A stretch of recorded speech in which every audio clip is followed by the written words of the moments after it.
Good afternoon students. हमारी class शुरू होती है बैंकिंग अधिपोषण तत्व की। इसमें हमारा चैप्टर आपको पता है ग्रामीण साख सहकारी साख संस्थाएं चल रहा है। पहली वीडियो में आपने आपको पहले के बारे में ये बताया था कि प्राथमिक सहकारी साख संस्था क्या होती है, साख संस्था के क्या रूप हैं, राज्य किस स्तर पर कौन सी होती है, केंद्रीय स्तर पर कौन सी होती है। आज हम आपको राज्य सहकारी बैंक और केंद्रीय सहकारी बैंक के बीच में क्या क्या अंतर होते हैं इसके बारे में आपको बताएंगे। जैसा कि आप सामने जो आपके सामने एक फ़ोटो आ रही है उसमें भी आप देख सकते हैं कि ये है राज्य सहकारी बैंक में केंद्रीय सहकारी बैंक में अंतर। आपको क्वेश्चन अपने आप पुटअप कर लेंगे कि राज्य सहकारी बैंक व केंद्रीय सहकारी बैंक में क्या अंतर होता है। ठीक है, आप अंतरों को डिफाइन करने का तरीका अच्छी तरह से जानते हैं। पहले क्रम संख्या लिख देते हैं, अंतर का आधार लिख देते हैं और उसके बाद हमें जिस जिस चीज़ में अंतर करना होता है उनके पार्ट बांट देते हैं। पहला हम ले लेते हैं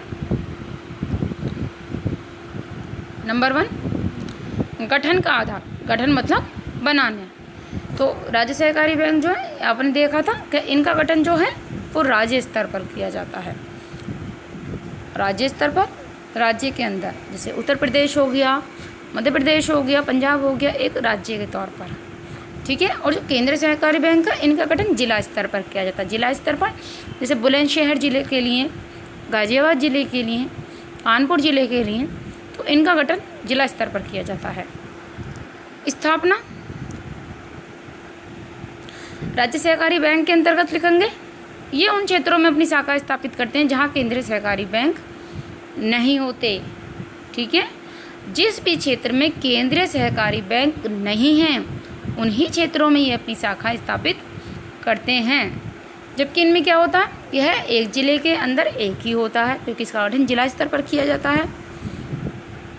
अब है हमारा नंबर 3, उद्देश्य। आखिर जो ये बैंक हैं वो किस उद्देश्य के लिए संगठित बनाए जाते हैं, उनका गठन किया जाता है। तो राज्य सहकारी बैंक को किस स्थापना का उद्देश्य, जो हमारे जिला स्तर के केंद्रीय सहकारी बैंक हैं उनका संगठन व नेतृत्व करना होता है। सहकारी साख समिति और मुद्रा के जो बाजार होता है उनमें आपस में संबंध स्थापित करने के लिए हम राज्य सहकारी बैंकों का गठन किया जाता है। जबकि जो केंद्रीय सहकारी बैंक है इनका उद्देश्य प्राथमिक सहकारी समितियां, जो आपका पहला रूप था, उनके लिए साधनों को जुटाना और उनकी सहायता करना है। मतलब ये बड़े स्तर के हैं तो अपने छोटे स्तर के जो इनके बैंक हैं, जो समितियां हैं, उनके लिए ये साधन जुटाते हैं और उनकी सहायता करते हैं। अब हम देखेंगे राज्य जो सहकारी बैंक है उनकी पूंजी आखिर किस किस से प्राप्त होती है, किन साधनों से होती है। तो जो राज्य सहकारी बैंक हैं इनकी पूंजी अंशों के विक्रय से, सदस्य समितियों के निक्षेपों से, निक्षेप यानी कि जमाओं से, जो इनकी समितियां होती हैं, सदस्य समितियां होती हैं, उनकी जो जमाएँ होती हैं, व्यापारिक बैंकों से, स्टेट बैंक और सरकार से प्राप्त होती है। जबकि जो केंद्रीय सरकारी बैंक है इनकी पूंजी अंशों के विक्रय से और सदस्य समितियों के निक्षेपों से, जनता के निक्षेपों से और ऋण से प्राप्त होती है। ठीक है। नेक्स्ट है हमारा कार्य।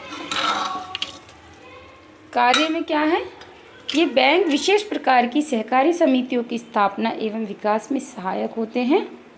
और केंद्रीय सहकारी बैंक में कुछ प्रांतों में, कुछ जिलों में ये सहकारिता की शिक्षा का प्रबंध, किस प्रकार से सहकारिता का शिक्षा होनी चाहिए और सहकारी साख समितियों का उनका प्रचार भी करते हैं। अन्य नाम इनको क्या दे सकते हैं हम, राज्य सहकारी बैंक को हम शीर्ष बैंक कह सकते हैं क्योंकि ऊपरी स्तर का होता है, और शीर्ष मतलब सबसे ऊपर, और केंद्रीय सहकारी बैंक को जिला सहकारी बैंक क्योंकि जिला स्तर पर कार्य करता है। ठीक है। नेक्स्ट है हमारा भारत में सहकारी आंदोलन की सफलता के लिए आखिर क्या क्या सुझाव दिए जा सकते हैं, इसे देखेंगे। इसमें हमारा भारत में सहकारी आंदोलन की सफलता के लिए निम्नलिखित सुझाव दिए जा सकते हैं। क्या दिए जा सकते हैं जी? पहला है पूंजी में वृद्धि। पूंजी में वृद्धि की जा सकती है इनकी। दूसरा है व्यापारिक ऋण नीति, जो इनके ऋण देने की जो नीति है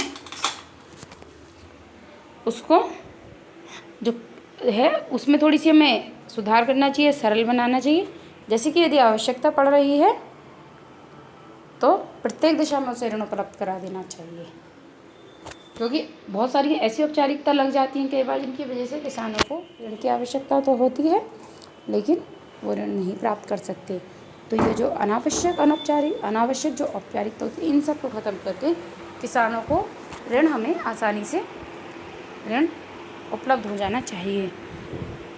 सरकार द्वारा सहायता, ऐसी व्यवस्था होनी चाहिए कि सरकार इनके कार्यों में हस्तक्षेप कम तथा सहायता करे। मतलब बहुत ज़्यादा हस्तक्षेप ना करे कि ऐसा हो रहा है, इस तरीके से हो रहा है, ये ऐसे हो वैसे, इस तरीके से ना करे। हस्तक्षेप को मतलब दखल अंदाजी ना करे और उनकी हेल्प करके चले, जिससे उन्हें आगे बढ़ने का मौका मिले। उचित प्रशिक्षण में है, सहकारी बैंकों में अनेक स्थानों पर कर्मचारियों को उचित प्रशिक्षण की व्यवस्था होनी चाहिए, जिससे बैंक को योग्य कर्मचारी उनकी क्षमता के अनुरूप ही उपलब्ध हो सकें। नेक्स्ट है हमारा पूर्ण बैंकिंग सुविधाएं। ये नहीं है, ये है पूर्ण बैंकिंग सुविधाएं। इन बैंकों को अन्य बैंकों की तरह पूर्ण बैंकिंग सुविधाएं उपलब्ध करानी चाहिए। जो भी बैंकों की सुविधाएं होती हैं पूर्ण रूप से इन सरकारी बैंकों को भी उपलब्ध होनी चाहिए। नेक्स्ट है हमारा ऋण देने व वसूलने में सावधानी। इसमें है सहकारी बैंकों द्वारा ऋण प्रदान करने में अनेक सावधानी बरतनी चाहिए, सही बात है, जिससे उनकी वसूली में आसानी रहे। यदि ऋण सोच समझकर पूर्ण तरीके से देखभाल कर दिया जाएगा तभी तो हम उसे वसूल आसानी से कर सकेंगे। इसी तरह इन बैंकों को भी करना चाहिए कि ऋण प्रदान करने में बहुत ज़्यादा सावधानी करनी चाहिए, जिससे जब वो ऋण वापस आए परेशानी ना, अर्थात वो ऋण पूर्ण रूप में वापस मिल जाए। ठीक है। इसके बाद है 10 में ब्याज दर में कमी। इन समितियों द्वारा अपनी ब्याज दरों को साधारण ब्याज दरों से कम ही रखनी चाहिए, तभी तो जो ऋण लेने वाले हैं, जो ज़रूरत के व्यक्ति हैं, वे ऋण ले सकते हैं। इसके बाद है सामयिक निरीक्षण तथा अंकेक्षण। इन समितियों का प्रत्येक वर्ष निश्चित समय पर निरीक्षण तथा अंकेक्षण होना चाहिए।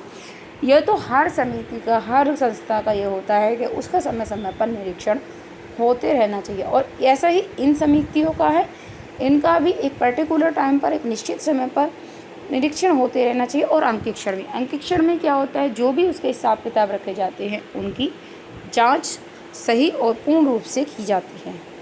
ठीक है। आप 2 क्वेश्चन पुटअप करेंगे। पहला आपने देखा राज्य सहकारी बैंक में केंद्रीय सहकारी बैंक में अंतर बताइए, और नेक्स्ट आप करेंगे कि भारत में सहकारी आंदोलन की सफलता के लिए क्या क्या सुझाव दिए जा सकते हैं। तो जिन पॉइंटों को, जिन हेडिंगों को आपको बताया गया, आप उन्हीं को अपनी नोटबुक में नोट करेंगे। ठीक है। इस तरह आप अपना ये पूरा करेंगे और इसके साथ ही आपका ये जो चैप्टर ग्रामीण साख सहकारी साख संस्थाएं चल रहा है वो आपका यहीं पर ख़त्म होता है। वीडियो को ध्यान से देखें और अपनी उत्तर पुस्तिका में, अपनी नोटबुक में इन क्वेश्चन आंसरों को नोट करें। धन्यवाद।